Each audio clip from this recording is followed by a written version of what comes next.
Hello everyone, welcome to Saraswati classes 2.0। Good morning to all.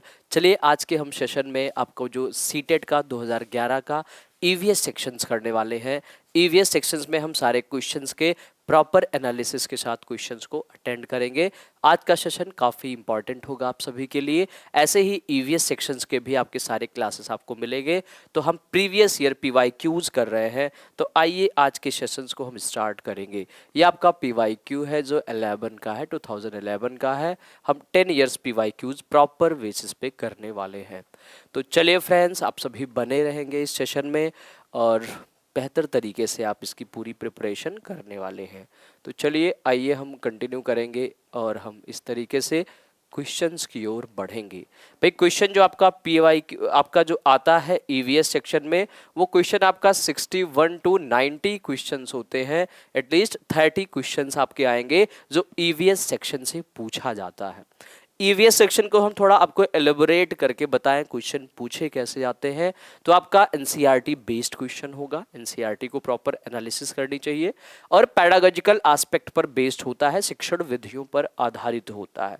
तो जैसा आपको पता है कि 15th क्वेश्चन तो आपके कंटेंट बेसिस होंगे और 15th क्वेश्चन आपके कैसे होंगे, वो पैडागोजी एस्पेक्ट से पूछे जाएंगे, शिक्षण विधियों से पूछे जाते हैं। क्लियर?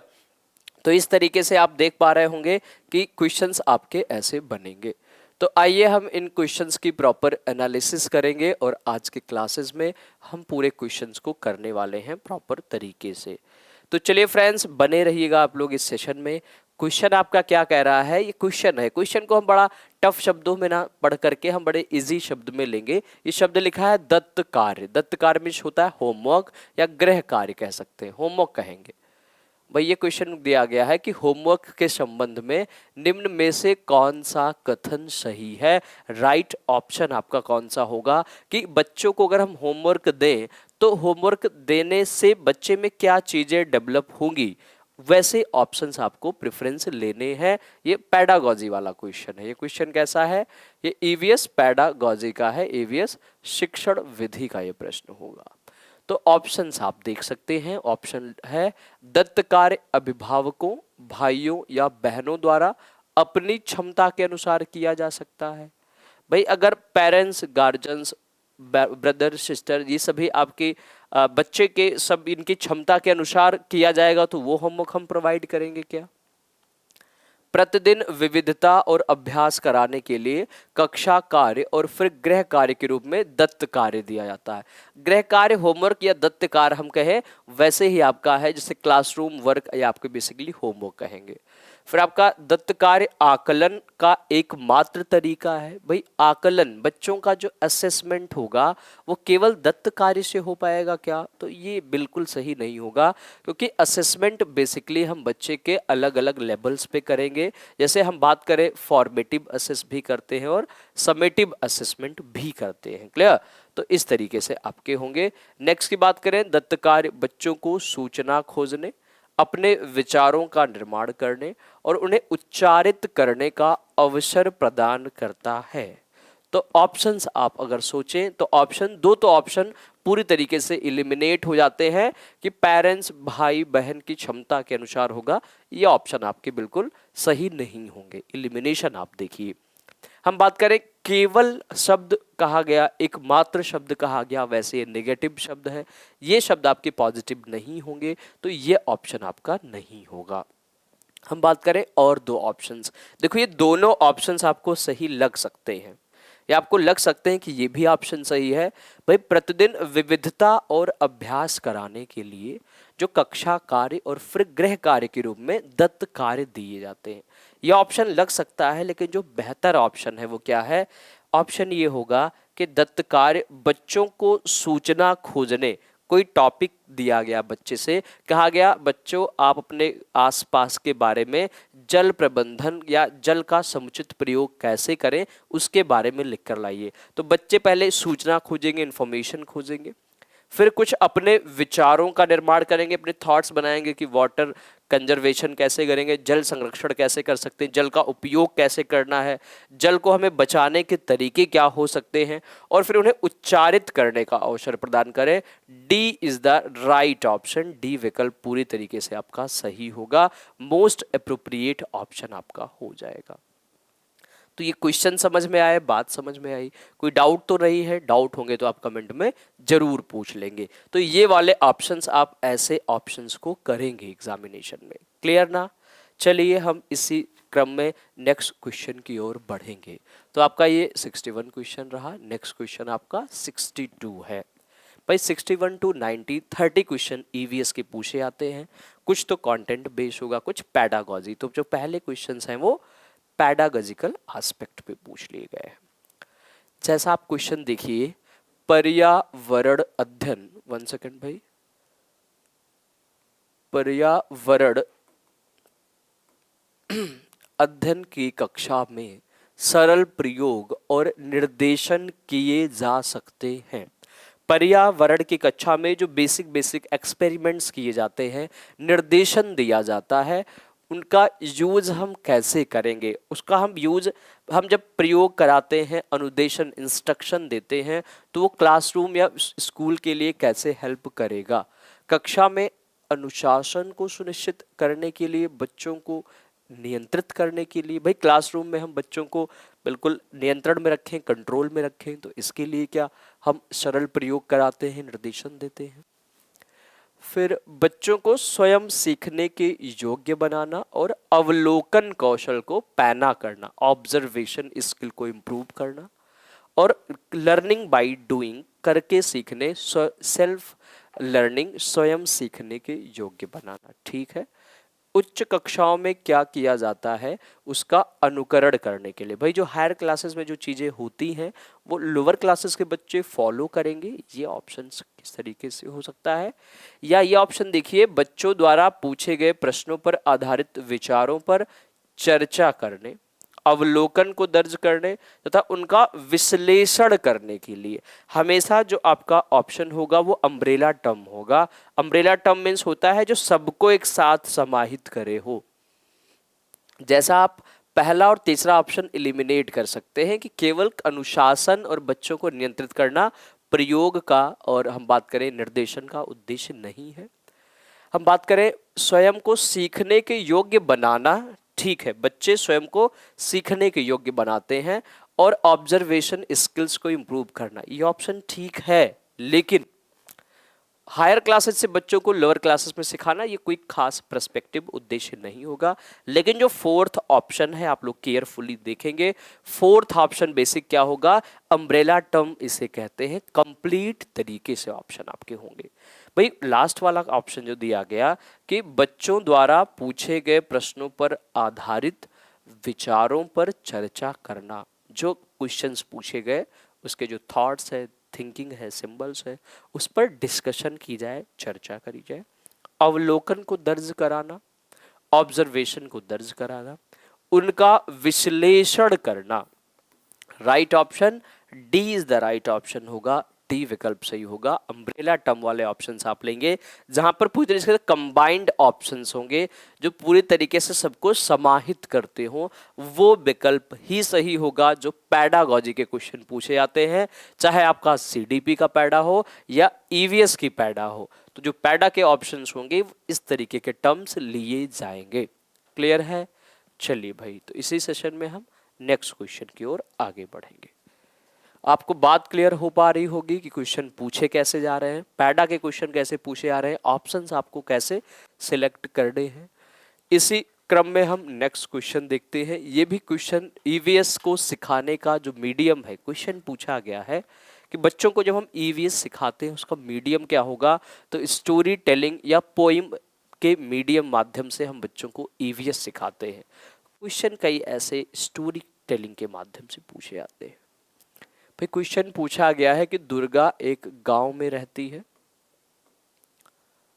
और लकड़ी या गोबर के उपले के ईंधन का इस्तेमाल करते हुए क्या करेगी, चूल्हे पर खाना पकाती है। क्लियर? पिछले 3 महीनों से उसे तेज खांसी आ रही है। पिछले 3 महीने से उसे तेजी से खांसी आ रही है, तो इसका कारण क्या हो सकता है? अब जैसे जो ये फ्यूल है, जो ये ईंधन है, लकड़ी या गोबर के उपले का यूज कर रही है और उसे खांसी आ रही है, उसे प्रकार की प्रॉब्लम हुई, तो ये किससे रिलेटेड होगा? ऑप्शंस आप देखिए भाई। उसकी झोपड़ी के अंदर और बाहर प्रदूषण है तथा वृद्धावस्था है। देखिए यहाँ ऐसा कुछ भी नहीं कहा गया कि वो वृद्ध है, तो ये ऑप्शन तो नहीं होंगे। ईंधन के जलने से उत्पादित कार्बन मोनोऑक्साइड जो उसके श्वसन नली में जमा होगी, ठीक है। और ऑप्शन देखेंगे, जलते हुए ईंधन से उत्पादित काला धुआं जो उसके श्वसन नली में जमा होगा, और जलते हुए ईंधन के धुएं से उसे एलर्जी हो गई है। भाई एलर्जी स्किन्स में होती है बेसिकली, या कई तरीके से हम बात करें और भी धुएं से, धूल से एलर्जी होती है, ये बात बिल्कुल सही है। लेकिन जो राइट ऑप्शन है वो क्या होगा? अगर पूछा जाए कि अंगीठी से कोई चीजें पकाई जाती है, अंगीठी जलती है, या हम बात करें लकड़ी या गोबर के उपले जलाया जाए, तो उससे जो निकलने वाला धुआं है, उस धुएं में पाई जाती है कार्बन मोनोऑक्साइड। और कार्बन मोनोऑक्साइड सबसे जहरीली गैस है, पॉइजनस नेचर की होती है, जहरीली गैसों में से एक है। और कार्बन मोनोऑक्साइड जब श्वसन नली में जाएगी, जमा होगी, तो प्रॉब्लम्स होगी, अस्थमा, दमा जैसी प्रॉब्लम्स आएगी। B is the right option होगा। ऐसे क्वेश्चंस के लिए ये ऑप्शन सबसे बेहतर विकल्प लिए जाएंगे। भाई ईंधन के जलने से जो उत्पादित कार्बन मोनोऑक्साइड है, वो श्वसन नली में जाके जमा होगी, उसे प्रॉब्लम होगी, खांसी आएगी, अस्थमा, दमा जैसी कई सारी प्रॉब्लम्स। हम बात करें, क्वेश्चन बड़े अलग अलग अप्रोचेस से पूछे जाते हैं। कार्बन मोनोऑक्साइड, कार्बन मोनोऑक्साइड कैसी गैस है? कार्बन मोनोऑक्साइड एक जहरीली गैस है, और ये हमारे हीमोग्लोबिन में क्या करेगी? कंबाइंड करेगी, और ये बनाती है कार्बोक्सी हीमोग्लोबिन बनाती है। और जिससे होगा क्या? क्वेश्चन पूछा जाता है कि अंगीठी, जलते हुए अंगीठी को बंद कमरे में रखकर कोई व्यक्ति सो जाए तो उसकी डेथ हो जाएगी, मृत्यु हो जाएगी, क्योंकि कार्बन मोनोऑक्साइड हीमोग्लोबिन में क्या करेगा? घुल जाएगा और कार्बोक्सी हीमोग्लोबिन बनाता है। और इससे होगा क्या? बेसिकली जो हमारी बॉडी में कैसे ब्लड फ्लो होगा, तो ये ऑक्सीजनेटेड ब्लड फ्लो होता है, जो हमारी बॉडी की ईच सेल्स को ऑक्सीजनेटेड ब्लड प्रोवाइड करता है, जिससे हम सांस ले पाते हैं या प्रॉपर हमारी बॉडी फंक्शन करेगी। अगर ब्लड में हीमोग्लोबिन कंजम्पशन हो गया, हीमोग्लोबिन घुल गया, तो प्रॉब्लम ये होगी, ऑक्सीजनेटेड ब्लड बाधित होगी और हार्ट अटैक या ऐसी काफ़ी प्रॉब्लम होकर फाइनली डेथ तक हो सकती है। ऐसे केसेस में क्वेश्चन ऐसा भी पूछा जा सकता है कि यदि अंगीठी पर या बंद कमरे में अंगीठी जलाकर कोई व्यक्ति सो जाए तो उसकी डेथ हो जाएगी, उसका रीजन क्या है, कारण क्या है? कारण ये है, जो कार्बन मोनोऑक्साइड अंगीठी से निकलने वाला धुआं ह्यूमन बीइंग या कोई जो व्यक्ति है उसके हीमोग्लोबिन में जाके मिलेगा और कार्बोक्सी हीमोग्लोबिन बनाता है, कार्बोक्सी हीमोग्लोबिन बनाता है। और ये क्या करेगा? घुटन महसूस कराएगा, हीमोग्लोबिन बनाता है जो घुटन महसूस कराएगा, और इस व्यक्ति की फाइनली डेथ हो जाएगी। अंडरस्टैंड? तो ये रहे आपकी प्रॉपर एक्सप्लेनेशन। इसी तरीके से हम सारे क्वेश्चंस को करने वाले हैं। आइए भाई हम नेक्स्ट क्वेश्चन की बात करेंगे इसी क्रम में। चलिए देख लेते हैं। तो क्वेश्चंस की एक्सप्लेनेशन आप सबको प्रॉपर समझ में आई होगी, आई होप सो आप समझ पा रहे होंगे। और क्वेश्चंस पूछे कैसे जाते हैं, क्वेश्चन जो पूछा जाता है वो बिल्कुल बेहतरीन तरीके से प्रॉपर एनालिसिस के बेस पे पूछा जाता है, जहां आप सोच पाए, समझ पर सही ऑप्शंस की तरफ बढ़ पाए, जहां आपको कॉन्सेप्ट्स की भी नॉलेज होनी चाहिए और टीचिंग मेथड्स को भी उसमें आप यूज करेंगे। आइए नेक्स्ट क्वेश्चन देखेंगे। अब ये क्वेश्चन आपके स्टेट से पूछे जाते हैं अलग अलग। अब जैसे आपको बेसिक्स बात कर ले, थीम बेस्ड पूरी ईवीएस है, तो थीम में से ये क्वेश्चन पूछा गया कि एक विद्यालय में राजस्थान के लिए कक्षा 5 के बच्चों के शैक्षिक भ्रमण की योजना बनाई गई। राजस्थान स्टेट के एक विद्यालय में कई बच्चों ने या स्कूल के टीचर्स बच्चों मिलकर के ट्रेवलिंग प्रशिक्षण की भ्रमण की योजना बनाई। भ्रमण के दौरान बच्चों से क्या अपेक्षाएं रखी जाएंगी। ट्रेवलिंग के दौरान बच्चे क्या एक्टिविटी करेंगे कि हम माने कि ट्रेवलिंग जो भ्रमण विधि है वो ईवीएस को सिखाने की सबसे बेहतर विधियों में से एक मानी गई है। तो सबसे अप्रोप्रिएट ऑप्शन कौन सा होगा। चीजों के बारे में बिना कोई प्रश्न पूछे सभी का अवलोकन करना चाहिए। भाई जब आप ट्रैवलिंग करने गए, बच्चे घूमने गए, तो चीज़ों को बिना किसी से पूछे केवल ऑब्जर्वेशन करेंगे तो ये उतना इफेक्टिव लर्निंग होगा या नहीं, ऑप्शंस देखेंगे। उन्हें एंजॉय करना चाहिए, भाई आनंद उठाना चाहिए। उन्हें ध्यान से अवलोकन करना चाहिए, उन्हें ऑब्जर्वेशन करेंगे। टिप्पणियां दर्ज करनी चाहिए, भाई उसके कमेंट्स लिखिए, उसके बारे में आप लिखिए। और बाकी बच्चों तथा शिक्षक के साथ अपने अवलोकनों को बांटना चाहिए। ठीक है, ये अम्ब्रेला टर्म वाला ऑप्शन है। यदि उनके कोई प्रश्न हो तो उन्हें दर्ज कर लेना चाहिए और घर पहुंचने के बाद अभिभावकों से पूछना चाहिए। तो जैसा आपको पता है, as a being teacher, as a being primary teacher, आप एक प्राथमिक शिक्षक होने के नाते मतलब ये मेन रिस्पॉन्सिबिलिटी टीचर्स की बनेगी कि जब ट्रेवलिंग करके बच्चे आए तो बच्चों को हम पहले अपॉर्चुनिटीज़ प्रोवाइड करें, अवसर दें कि वो चीज़ों को ऑब्जर्व कर लें, अवलोकन करें। फिर उसके कमेंट्स लिखें, उसके बारे में आप लिखें, फिर उस पर और बच्चों शिक्षकों से उस पर चर्चाएं हो, डिस्कशंस हो, और फिर उस अवलोकन को बांटें। तो जो आपका राइट ऑप्शन होगा, C is the right option. That is the umbrella term भी इसे कहेंगे, जहां हम कंप्लीट सारी चीज़ें एक साथ देखने को मिलेंगी। तो ये क्वेश्चंस आप समझ पा रहे होंगे। क्वेश्चन समझ में आया कि क्वेश्चन कह क्या रहा है, ऑप्शंस कैसे चूज करेंगे। भाई ये सब ऑप्शन एलिमिनेट कैसे हुए ये आप समझ पा रहे होंगे इन बातों को। तो राइट ऑप्शन आपका सी हो जाएगा। क्लियर है। आइए नेक्स्ट क्वेश्चन की ओर आगे बढ़े।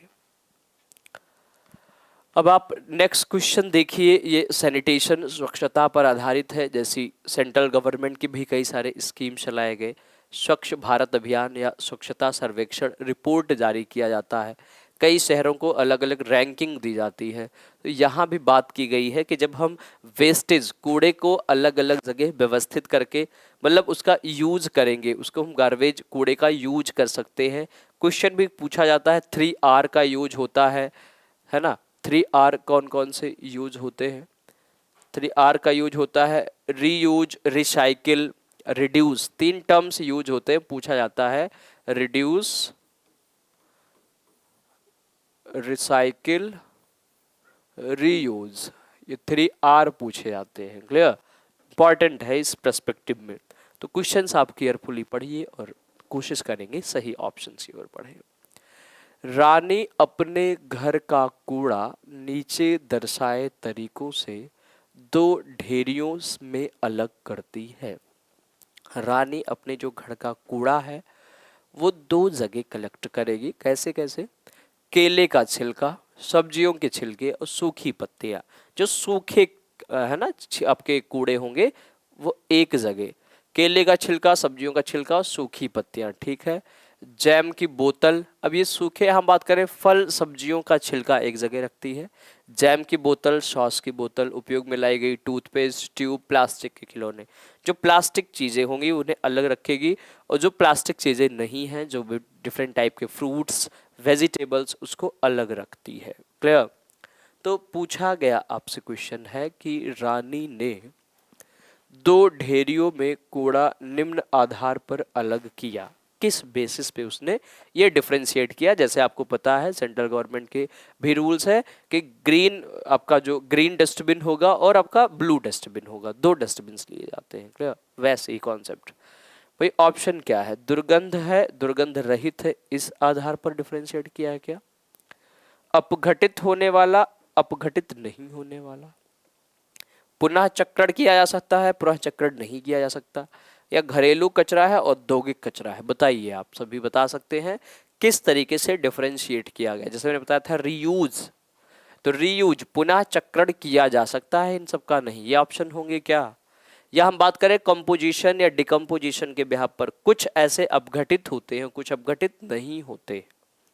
तो जो राइट ऑप्शन है, आप थोड़ा इसे साइंस वे में लेंगे, ईवीएस सेक्शन से पूछा गया, साइंस तरीके से आप देखिए तो ऐसी चीजें जो अपघटित होती हैं, अपघटित हो जाती हैं, समाप्त हो जाती हैं, फ्रूट्स वेजिटेबल्स के हम बात करें लीव्स, पत्ते या उनके छिलके बेसिकली। और ये जो प्लास्टिक की चीजें हैं ये आपके क्या होंगी, ये नॉन कंपोजिबल होंगी, ये आसानी से अपघटित नहीं होगी, डिकम्पोजिशन इनमें नहीं होगा, अपघटन नहीं होगा। तो राइट ऑप्शन आपका बी हो जाएगा कि अपघटित और अनअपघटित होने वाले पदार्थों में वर्गीकृत करना क्या कहलाएगा आपका, ये कूड़ा दर्शाता है दो तरीके से ढेर बनाए गए। समझ आ रही है बात, कॉन्सेप्ट समझ आ पा रहे हैं। दुर्गंध, दुर्गंध रहित का कोई कॉन्सेप्ट नहीं है। चक्रण, साइकिल किया जा सकता है, नहीं किया जा सकता है, ये जरूरी नहीं है। चलिए ठीक है, इसको हम रिसाइकल कर सकते हैं, ऐसा आप कह सकते तो हो, जरूरी नहीं है सबको आप रिसाइकल कर पाओ। टूथपेस्ट रिसाइकल नहीं कर पाओगे, ट्यूब, सारे ऑप्शन सेम नहीं होंगे, सिमिलर मतलब इस पर यूज नहीं होंगे। इसे हम रिसाइकल चलो नहीं कर पाते, लेकिन ये पहले लिखा है रिसाइकल फिर रिसाइकल नहीं, तो ये ऑप्शंस आपके गलत हो जाएंगे। घरेलू कचरा, औद्योगिक कचरा जैसा कोई कॉन्सेप्ट नहीं है, मतलब बेसिक सही ऑप्शन आपका क्या होगा, कंपोजिशन के बिहाफ पर इसे हम क्या करेंगे, डिफरेंशिएट करेंगे कि कौन अपघटित हो रहा है, कौन अपघटित नहीं हो रहा है। समझ आ रही है भाई बात पूरे तरीके से। आइए हम नेक्स्ट क्वेश्चन की ओर आगे बढ़े। डोंट डिले टाइम, ज़्यादा टाइम वेस्ट ना करते हम क्वेश्चंस को प्रॉपर तरीके से एनालिसिस करेंगे। ये क्वेश्चन आपका क्या कह रहा है कि मिड डे मील का कॉन्सेप्ट आप जानते होंगे, क्वेश्चन पूछा जाता है डिफरेंट स्टेट टेट में, क्वेश्चन पूछे जाते हैं mid day meal. Mid day meal का कॉन्सेप्ट आप जानते होंगे, दोपहर का भोजन, ये योजना कब चलाई गई, ये क्वेश्चन पूछा जाता है। तो जो मिड डे मील है वो 15 अगस्त 1995 को स्टार्ट की गई थी। क्लियर, पूछा गया क्वेश्चन है भाई एग्जामिनेशन में। आइए क्वेश्चन हम देख लेते हैं। तो दोपहर के भोजन अवकाश के बाद पर्यावरण अध्ययन पढ़ाते समय आप यह पाते हैं, जो मिड डे मील का टाइम है उसमें आप ईवीएस पढ़ाते समय यह पाते हैं कि बच्चे पाठ में रुचि नहीं ले रहे, तो आप क्या करेंगे भाई। आपके मतलब क्लासरूम में एज अ टीचर जब आप पढ़ा रहे हैं या कोई एक अध्यापक पढ़ा रहा है, उसके क्लास में बच्चे अगर इंटरेस्ट नहीं ले रहे, मिड डे मील के अवकाश के बाद अक्सर क्वेश्चन पूछा जाता है कि जो लंच है इसके बाद कौन से सब्जेक्ट की क्लासेस होगी या लंच से पहले कौन से सब्जेक्ट की क्लासेस होगी, ये केवीएस में क्वेश्चन से पूछे जाते हैं। तो इस सिचुएशन में आप क्या करेंगे, बच्चों से कहेंगे कि वे डेस्क पर सिर रखकर आराम करें, जैसे कहते हैं कि हेड्स ऑन कर, मतलब हेड्स आप डाउन कर लो, हेड डाउन कर लो, ऐसा आप कहेंगे। पाठ को रोचक बनाने के लिए बहुआयामी बुद्धि पर आधारित दृश्य, श्रव्य, विजुअल और जो आपका होता है हियरिंग, ये दोनों ऑडियो विजुअल बेसिकली सामग्री का प्रयोग करेंगे। प्रकरण को तुरंत बदल देंगे या बच्चों को बाहर मैदान में खेलने के लिए ले जाएंगे। राइट ऑप्शन आपका क्या होगा भाई। पाठ को रोचक बनाने के लिए ऑप्शंस आप देखिए, डेस्क पर सर रखकर आराम करेंगे, ये ऑप्शंस पूरी तरीके से सही नहीं होगा, गलत है ये। प्रकरण को, टॉपिक को बदलने से इंटरेस्ट नहीं आएगा, उसे आप रोचक तरीके से इंटरेस्टिंग वे में टीचिंग मेथड्स चेंज करें, एक्सप्लोरेशन के बिहाफ पर उन्हें टीचिंग करें, पढ़ाएं। बच्चों को बाहर मैदान में खेलने ले जाना किसी टॉपिक को इंटरेस्टिंग बनाने से कोई रिलेशन नहीं है। तो आपके जो राइट ऑप्शन होंगे वो क्या होंगे भाई। ऑप्शंस आप देखिए कंप्लीट तरीके से जो दिया गया है, पाठ को रोचक बनाने के लिए बहुआयामी बुद्धि पर आधारित, मल्टी डायमेंशनल इंटेलिजेंस पर आधारित ऑडियो विजुअल सामग्री का प्रयोग करेंगे। सबसे बड़ी बात यह है कि जितने ज़्यादा सेंस ऑर्गन्स एक्टिव होंगे बच्चे के, उतने ज़्यादा उनकी लर्निंग होगी। हम ऑडियो विजुअल कॉन्सेप्ट को प्रमोट की जाती है एनसीएफ के द्वारा कि दृश्य श्रव्य सामग्री का आप जितना ज़्यादा प्रयोग करेंगे, बच्चे में सीखने की क्षमता उतनी ज़्यादा बेहतर डेवलप होगी, लर्निंग एबिलिटी डेवलप होगी, अधिगम क्षमताएं विकसित होंगी। तो ऑडियो विजुअल का जो कॉन्सेप्ट है, हम कई प्रकार के दृश्य श्रव्य सामग्रियों का प्रयोग करेंगे, चैप्टर्स को, टॉपिक को इंटरेस्टिंग बनाने के लिए और मल्टी डायमेंशनल इंटेलिजेंस पर वो बेस्ड होगा। भाई मल्टी डायमेंशनल की बात करें, अलग अलग बच्चों में अलग अलग टाइप के इंटेलिजेंस पाए जाते हैं। कुछ में अच्छी भाषा की पकड़ होती है, उसे वर्बल या लिंग्विस्टिक इंटेलिजेंस कहते हैं, भाषाई बुद्धि कहेंगे। कुछ में दूसरे व्यक्तियों को समझने की अच्छी समझ होगी, उसे इंटरपर्सनल इंटेलिजेंस कहेंगे। कोई व्यक्ति होते हैं जो स्वयं से ही सेल्फ एनालिसिस करेंगे, सेल्फ इंप्रूवमेंट पर ही उनका फोकस होगा, वो इंट्रा आपका पर्सनल इंटेलिजेंस कहलाता है। तो ऐसे डिफरेंट डिफरेंट टाइप के मल्टी डायमेंशनल इंटेलिजेंस का यूज करेंगे इस कॉन्सेप्ट में। क्वेश्चंस समझ आ रहे हैं, एक्सप्लेनेशन समझ आ रही है प्रॉपर। आइए हम नेक्स्ट क्वेश्चन की ओर आगे बढ़े। नेक्स्ट क्वेश्चन आपका देख लेते हैं। क्वेश्चंस ईवीएस से ऐसे अलग अलग अप्रोच से पूछे आते हैं। भाई क्वेश्चन आपका ये है कि पर्यावरण अध्ययन के शिक्षक के रूप में आप बच्चों को चिड़ियाघर ले जाने की योजना बनाते हैं। अकॉर्डिंग टू ईवीएस टीचर आप क्या करेंगे, बच्चों को अब चिड़ियाघर ले जाएंगे, जू ले जाएंगे, ट्रेवलिंग कराएंगे, भ्रमण विधि से सिखाने की कोशिश कर रहे हैं। आप बच्चों को निम्न में से कौन सी गतिविधि करने की अनुमति नहीं देंगे? ऐसी कौन सी एक्टिविटी है, ऐसे कौन से ऑप्शंस होंगे जहां बच्चों को रोकेंगे कि आप ऐसी एक्टिविटी ना करिए? देखते हैं। चिड़ियाघर के विभिन्न जानवर कौन सा भोजन खाते हैं या पता लगाना। भाई ये तो इंटरेस्टिंग है कि कौन सा जानवर क्या खाना पसंद करता है। कुछ जानवर होते हैं साक्स वाले होते हैं या हर्बीवोरस होते हैं शाकाहारी, कुछ कार्निवोरस मांसाहारी। क्लियर? तो अलग अलग तरीके के जानवर हैं, उनके भोजन क्या है, ये इंटरेस्टिंग बात है, समझना चाहिए। इसे फूड साइकिल की अंडरस्टैंडिंग डेवलप होगी और कॉन्सेप्ट्स आएंगे।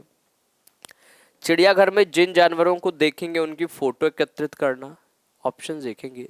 चिड़ियाघर में उन्होंने जो देखा उसका चित्र बनाने के लिए उनकी ड्राइंग की कॉपी को साथ ले जाना, या चिड़ियाघर के जानवरों के लिए बहुत सारी खाने की सामग्री ले जाना।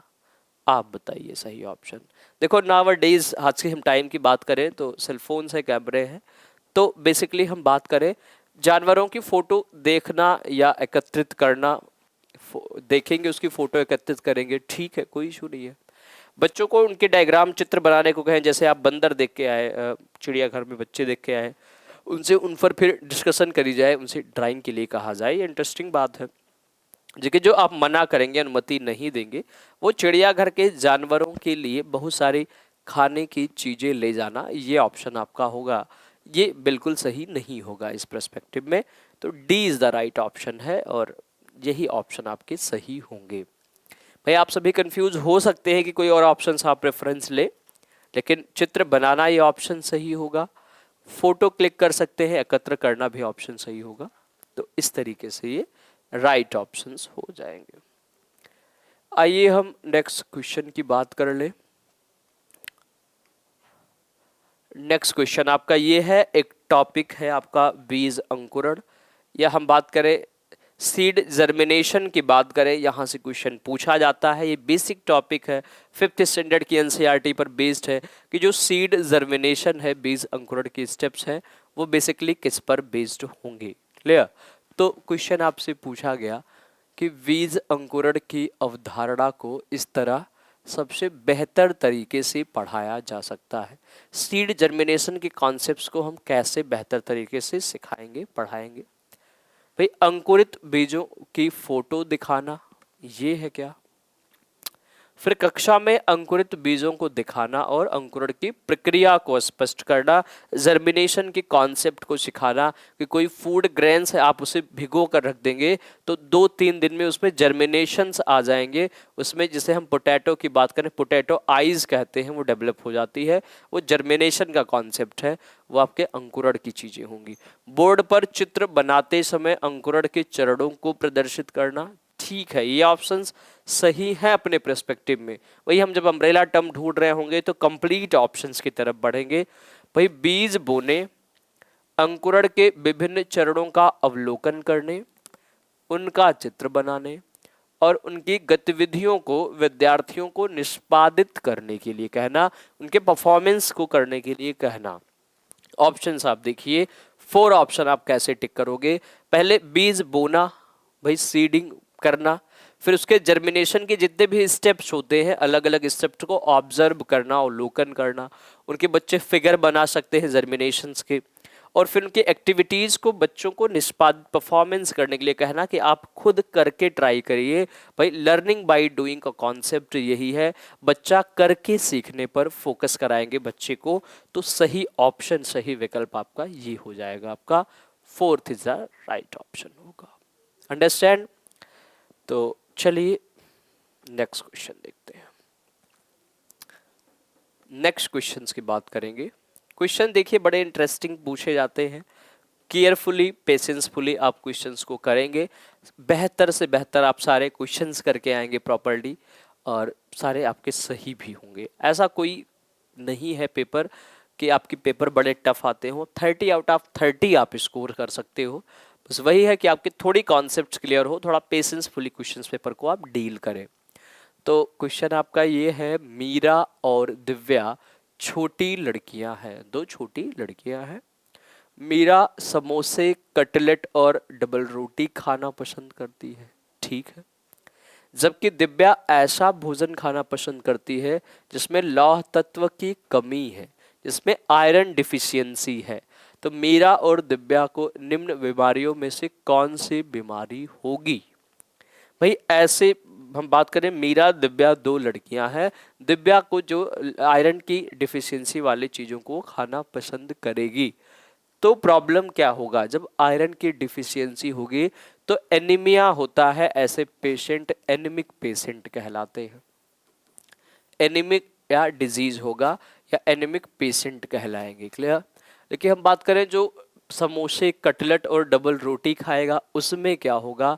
तो उसमें बेसिकली क्या होगा? मोटापा होगी, उसमें फैट बढ़ेगी, फैट कंजम्पशन ज़्यादा होगा। तो राइट ऑप्शन क्या है? मोटापा और एनीमिया। भाई डबल रोटी, कटलेट, समोसे खाना, फास्ट फूड खाना हेल्थ के लिए, या जंक फूड खाना हेल्थ के लिए काफ़ी हार्मफुल है। तो इससे फैट बढ़ेगी और यहाँ पर एनीमिक पेशेंट बनेंगे। और क्वेश्चन पूछा गया था कि एनीमिक पेशेंट के लिए कौन सी चीज़ें या कौन से आहार इन्हें देने चाहिए? तो इन्हें जैगरी, गुड़, ग्रीन वेजिटेबल लीव्स, हरी पत्तीदार सब्जियां, ग्रीन लीफ वेजिटेबल्स, और हम बात करें सब्जियां, हरी पत्तियां या हरी सब्जियां बेसिकली बात करें, और आपका होगा आंवला। तो इन चीज़ों के सेवन करने से ऐसे पेशेंट जो एनीमिक पेशेंट है उनका क्या होगा? एनीमिया दूर हो सकता है। ऐसे पेशेंट के लिए डॉक्टरों द्वारा ये सजेस्ट की जाती है, सलाह दी जाती है। क्लियर ना? तो चलिए हम नेक्स्ट क्वेश्चन की ओर आगे बढ़े इसी क्रम में। आइए नेक्स्ट क्वेश्चन देखते हैं कि नींबू, वो बात समझ में आ गई, एनीमिया के कॉन्सेप्ट से रिलेटेड था। नेक्स्ट क्वेश्चन है, नींबू साधारण पानी में डूब जाता है। नींबू साधारण पानी में डूब जाता है लेकिन नमकीन पानी में तैरता है, क्योंकि? अब ये क्वेश्चन बड़ा ही इंटरेस्टिंग है। क्वेश्चंस आप केयरफुली पढ़िए और ऑप्शन बताने की आप कोशिश करेंगे। तो राइट ऑप्शन आपका क्या हो जाएगा? राइट ऑप्शन आप लोग बताएंगे कि सही विकल्प कौन सा होगा। 1 सेकेंड आप लोग बताएंगे।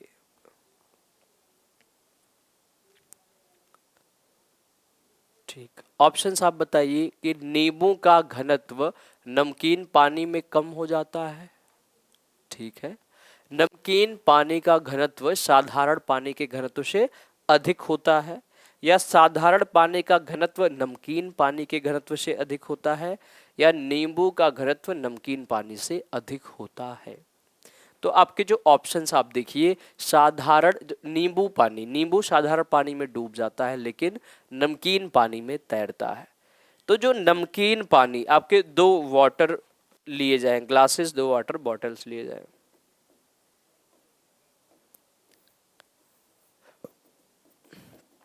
एक में क्या है? नींबू साधारण पानी है, नींबू साधारण पानी में डूब जाता है।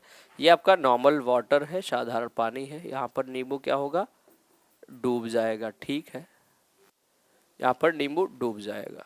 हम बात करें, ये क्या है आपका? नमकीन पानी है, साल्टी वाटर।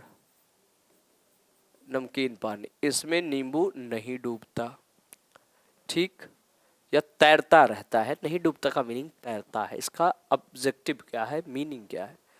जो नमकीन पानी की डेंसिटी है, डेंसिटी क्या कहते हैं, घनत्व किसे कहते हैं, घनत्व होती है किसी एक निश्चित आयतन में उपस्थित जो द्रव्यमान होगा, घनत्व बराबर होता है density is equal to mass upon volume, द्रव्यमान बटे आयतन। हम बात करें आयतन दोनों के अगर सेम है, 1-1 लीटर वाटर है और ये नॉर्मल वाटर है, ये आपके साल्टी वाटर, साल्टी वाटर में क्या होंगे, साल्ट डिजॉल्व होंगे, सॉल्ट डिजॉल्व होंगे तो इसकी डेंसिटी क्या होगी, ज़्यादा होगी, घनत्व ज़्यादा होगा। तो जो नमकीन पानी का घनत्व है ये ज़्यादा है किसके कंपेयर में, साधारण पानी के घनत्व से ये अधिक होगा। B is the right option. Concept आप समझ पा रहे होंगे, जो डेंसिटी होती है वो साल्टी वाटर में ज़्यादा होगी कंपैरेटिवली नॉर्मल वाटर से। तो राइट ऑप्शन आपका बी हो जाएगा। क्लियर है। आइए नेक्स्ट क्वेश्चन की ओर बढ़े। नेक्स्ट क्वेश्चन आप देखेंगे, पके चावल रेफ्रिजरेटर में अपेक्षाकृत लंबे समय तक परिरक्षित किए जाते हैं क्योंकि। हम चावल को उबाल दें, पके चावल को रेफ्रिजरेटर में आसानी से रख सकते हैं, वो आपके प्रिजर्व किए जाते हैं, परिरक्षित किए जाते हैं। भाई रेफ्रिजरेटर में कुछ ऐसे रसायन होते हैं जो रोगाणुओं को नष्ट कर देते हैं, ऐसा नहीं है। रेफ्रिजरेटर कूलिंग का काम करता है, कूलिंग के कॉन्सेप्ट पर बेस्ड है, ठीक। कम तापमान पर रोगाणु निष्क्रिय हो जाते हैं, रोगाणु कम तापमान पर नष्ट हो जाते हैं, या कम तापमान पर भोजन की नमी तत्व घट जाती है। देखिए ये ऑप्शन तो आपकी गलत है, ये भी गलत है, लेकिन दो ऑप्शंस को आप केयरफुली पढ़िए और ऑप्शंस को सिलेक्ट करने की कोशिश करें। कम तापमान पर रोगाणु निष्क्रिय हो जाते हैं और कम तापमान पर रोगाणु नष्ट हो जाते हैं। हम बात करें बैक्टीरिया की, रोगाणु की, तो जो बैक्टीरिया होते हैं वो माइक्रो ऑर्गेनिज्म है, वो सूक्ष्म जीव है। बैक्टीरिया, वायरस, फंजाई, प्रोटोजोआ, ये सभी क्या है, सूक्ष्म जीव है, माइक्रो ऑर्गेनिज्म है। बेसिकली इसमें बात क्या है, जो बैक्टीरिया होते हैं वो लोअर टेम्परेचर पर, निम्न तापमान पर इनएक्टिव हो जाएंगे, निष्क्रिय हो जाएंगे, ना कि नष्ट हो जाएंगे। तो राइट ऑप्शन होगा कि कम तापमान पर जो रोगाणु है वो निष्क्रिय हो जाते हैं, इनएक्टिव मोड में आ जाते हैं। तो इससे जो आपके पके चावल को रेफ्रिजरेटर में कूलिंग में रख देते हैं, जिससे उसे हम प्रिजर्व कर सकते हैं, परिरक्षित कर सकते हैं, उसे खराब होने से बचाया जा सकता है। राइट ऑप्शन आपका बी हो जाएगा। समझ पा रहे हैं। आइए नेक्स्ट क्वेश्चन की ओर आगे बढ़ेंगे। भाई नेक्स्ट क्वेश्चन आपका क्या कहता है, ब्लड टेस्ट कराया गया, रक्त की जांच कराई गई। क्वेश्चन है रक्त की जांच किसकी उपस्थिति से मलेरिया की पहचान करता है। ब्लड टेस्ट कराए गए तो ये प्रॉब्लम्स अलग अलग तरीके की आई, तो इससे क्या पता चलेगा, मतलब आपकी जो मलेरिया डिजीज है वो किसकी पहचान से होगा। ऑप्शन है लाल रक्त कोशिकाओं में मलेरिया परजीवी प्लाज्मोडियम होगा, ठीक है। रक्त में क्षतिग्रस्त यकृत कोशिकाएं, जो लिवर सेल्स होंगे वो डैमेज होंगे। रक्त में मच्छर के लार्वा होंगे, लाल रक्त कोशिकाओं में मच्छर के अंडे होंगे। क्वेश्चन बड़ा इंटरेस्टिंग है, हर बार क्वेश्चन ये पूछा जाता है, अलग अलग लैंग्वेजेस में भाषा परिवर्तन करके पूछ लेते हैं। मलेरिया क्वेश्चन पूछा जाता है, मलेरिया डिजीज किससे फैलता है। तो मलेरिया जो डिजीज फैलता है वो मादा एनाफिलीज मच्छर से फैलता है, मादा एनाफिलीज मच्छर से के काटने से फैलता है। मादा एनाफिलीज मच्छर के काटने से फैलता है, और ये करेंगे क्या, ये प्लाज्मोडियम प्रोटोजोआ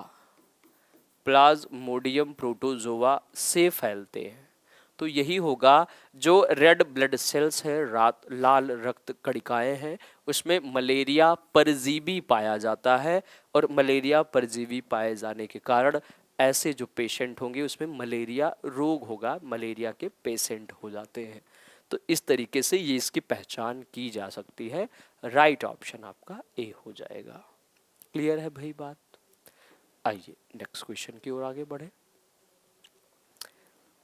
नेक्स्ट क्वेश्चन आपका क्या है, इन्वायरमेंटल स्टडीज की बात करें। देखिए भाई क्वेश्चन आप केयरफुली पढ़िए।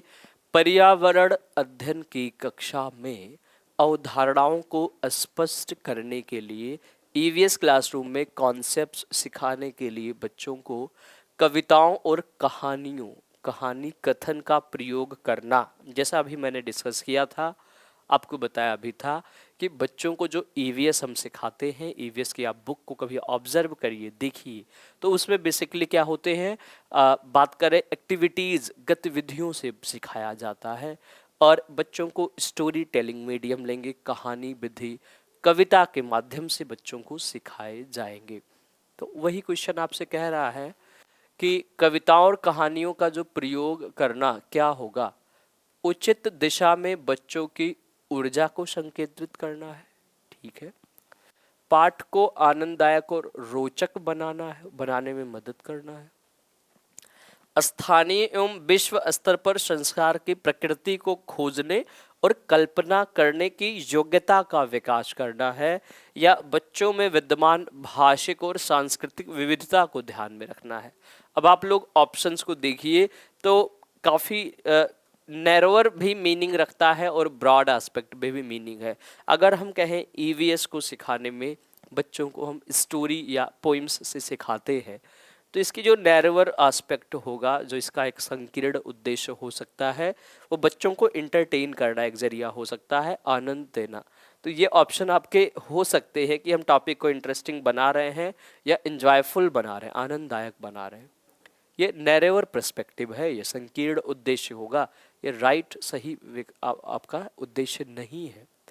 हम बात करें ब्रॉड एस्पेक्ट की बात करें, EVS is a integrated subject. EVS क्या है, इंटीग्रेटेड है, एकीकृत है, और एकीकृत में आपके आ गए, एकीकृत में आपका आ गया science, SST and environmental studies, ये सभी आते हैं। तो बच्चों को हम देश, विश्व, इन सबके एक्सप्लोरेशन के साथ जोड़ते हैं, इन सबको अन्वेषण करने में हेल्प करेंगे। हम बात करें स्थानीय एवं विश्व स्तर पर संसार की प्रकृति को खोजना, उनमें इमेजिनेशन के एबिलिटी डेवलप करना, कल्पना करने की योग्यता का विकास करना, इन सब में मदद मिलती है। तो जो राइट ऑप्शन होगा, सी इज द राइट ऑप्शन, सी विकल्प सही होंगे। ये आपके कंप्लीट तरीके से एक्सप्लेनेशन करते हैं। समझ आ रही है भाई बात? तो आइए इसी क्रम में हम नेक्स्ट क्वेश्चन की ओर बढ़ें। हाँ जी, ये क्वेश्चन देखिए, मैंने क्लासेस में भी डिस्कशन करा है इसके बारे में, और देख सकते हैं आप, क्वेश्चन पूछा गया है कि किसके नेतृत्व में चिपको आंदोलन को बल मिला। भाई चिपको आंदोलन बेसिकली कहाँ पे फेमस हुआ?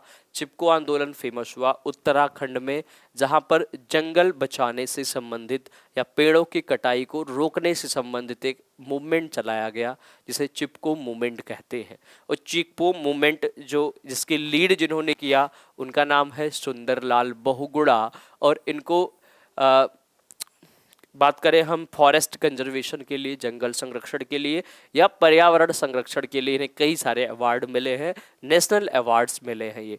तो सुंदरलाल बहुगुणा एक ऐसी पर्सनालिटी है जिन्होंने लीड किया जो चिपको मूवमेंट था, चिपको मूवमेंट को बल मिला इनके द्वारा। ये आपका राइट ऑप्शन होगा, सुंदरलाल बहुगुणा। ये फैक्ट पर बेस्ड क्वेश्चन है, पूछा जा सकता है चिपको आंदोलन कहाँ शुरू हुआ, तो ये उत्तराखंड में शुरू हुआ, उत्तराखंड में ये शुरू हुआ। क्लियर? हाँ जी, बिल्कुल राइट ऑप्शन होगा। वेरी गुड, आगे की ओर बढ़ेंगे, नेक्स्ट क्वेश्चन की ओर आगे बढ़े, डोंट डिले योर टाइम। देखिए एक क्वेश्चन आपके विटामिन से तो पूछ लिए जाते हैं। भाई क्वेश्चन क्या है, विटामिन ऐसे पदार्थ हैं जो, अब ऑप्शन आप देखिए और कोशिश करिए बताने की।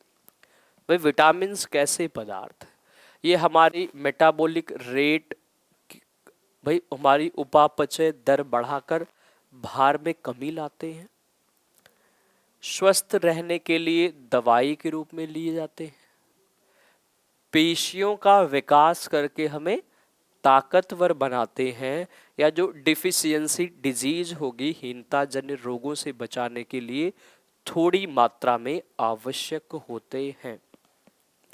Vitamins are not a source of energy, vitamins ऊर्जा के स्रोत नहीं होते, ये हमारी मेटाबॉलिक रेट को मेंटेन करने का कार्य करते हैं, उपापचय दर को बढ़ाने में सहायक होते हैं। पहला ही ऑप्शन दिया गया है, लेकिन यहाँ भाषा बदल दी गई है, तो यहाँ हम गलतियाँ कर सकते हैं।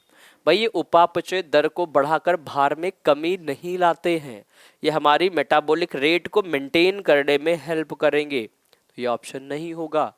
ये स्वस्थ रहने के लिए मेडिसिन के रूप में यूज नहीं होंगे, ये पेशियों के विकास करके हमें ताकतवर नहीं बनाएंगे, ये हमारी बॉडी में जो जितने भी डिफिशियंसी डिजीज होती है, डिफिशियंसी डिजीज होती है, हीनता जन्य रोग होते हैं, उनके बचाव के लिए थोड़ी मात्रा में आवश्यक होते हैं। ये आपका राइट ऑप्शन हो जाएगा। वेरी गुड, चलिए हम नेक्स्ट टॉपिक में, हाँ जी, इसी में हम नेक्स्ट क्वेश्चन की ओर आगे बढ़े। नेक्स्ट क्वेश्चन आप केयरफुली पढ़ेंगे और ऑप्शंस बताने की कोशिश करेंगे। ग्रामीण क्षेत्रों में गाय के गोबर से झोपड़ी की दीवारों और फर्श को लीपा जाता है, इसका मेन पर्सपेक्टिव क्या है, उद्देश्य क्या है इसका। क्वेश्चन पूछा गया कि गांव के क्षेत्र में, ग्रामीण क्षेत्रों में आज भी गाय के गोबर से चीज़ों को लीपी जाती है, झोपड़ी की दीवारों को लीपा जाता है, इसका उद्देश्य क्या है। भाई कीटों को दूर रखने के लिए, चिकना और साफ बनाने के लिए, खुरदरा बनाकर घर्षण बढ़ाने के लिए, फर्श को प्राकृतिक रंग देने के लिए। तो इसका मेन पर्सपेक्टिव क्या है। देखिए, अब आप ईवीएस के क्वेश्चन करिए तो आप कोशिश करिए ऐसे ऑप्शंस को आप प्रेफरेंस दें जो साइंटिफिक चीज़ों को प्रायोरिटी देता हो, ना कि हमारी कुछ ट्रेडिशनल चीज़ों को प्रायोरिटी बेस्ड रखता हो। साइंटिफिक थॉट्स को आप फॉलो करेंगे, जो वैज्ञानिक विचारधाराएं हैं उस पर ऑप्शंस आप प्रेफरेंस लेंगे।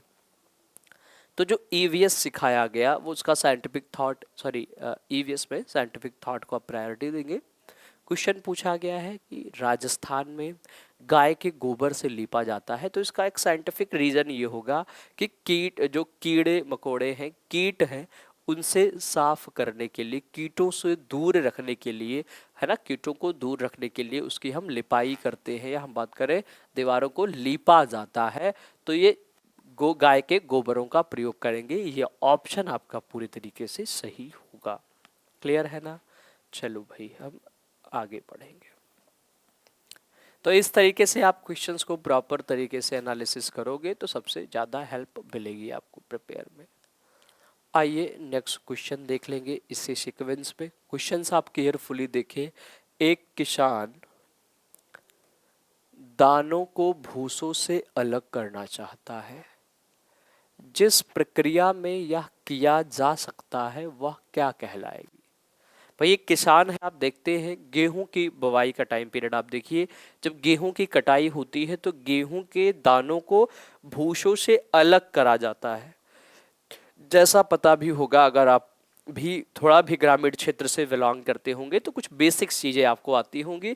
एग्रीकल्चर एक बेसिक थोड़ा टॉपिक है, इसी से रिलेट करता है कि एग्रीकल्चर में क्वेश्चन आपसे पूछ जाते हैं कि अलग अलग टाइम पर फसल के बुवाई का टाइम पीरियड क्या है, जैसे रबी की फसल, जायद की फसल, खरीफ की फसल क्या है।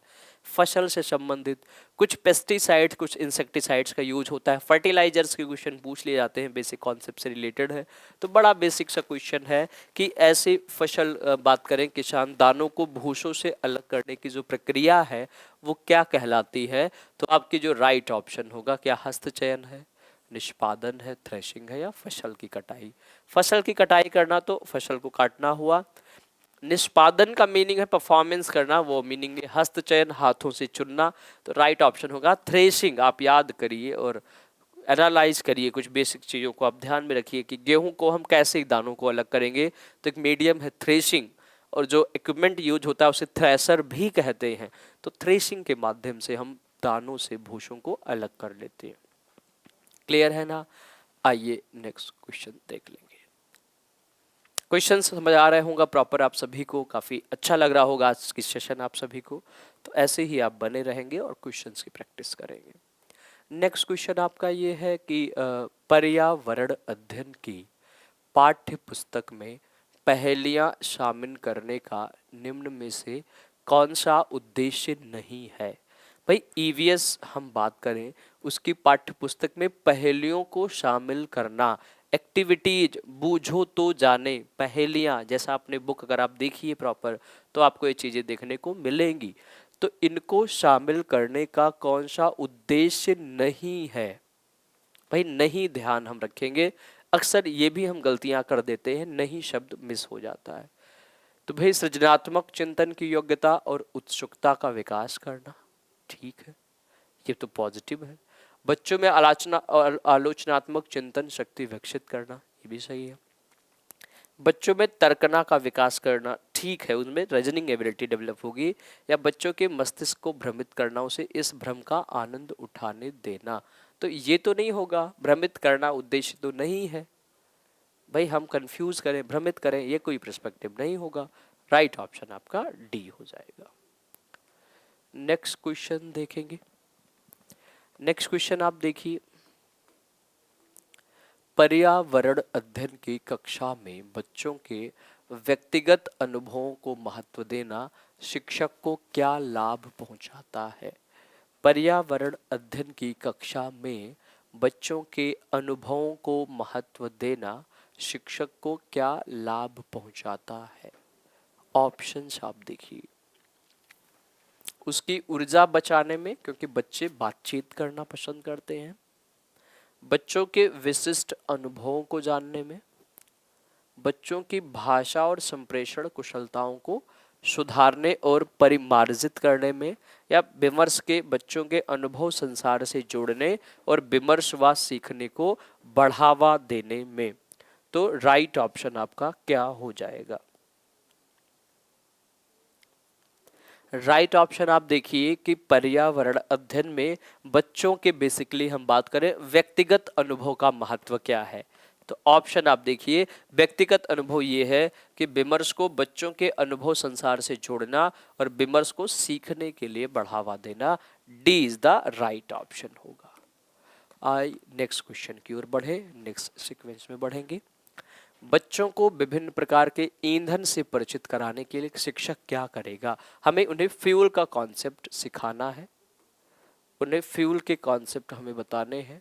तो इसके लिए टीचर का बेसिकली रोल क्या है? भाई कि लघु फिल्म दिखाए और उसके साथ खाना पकाने के लिए इस्तेमाल होने वाली संभावित ईंधन के प्रयोगों पर, प्रकारों पर बच्चों के साथ चर्चा करें।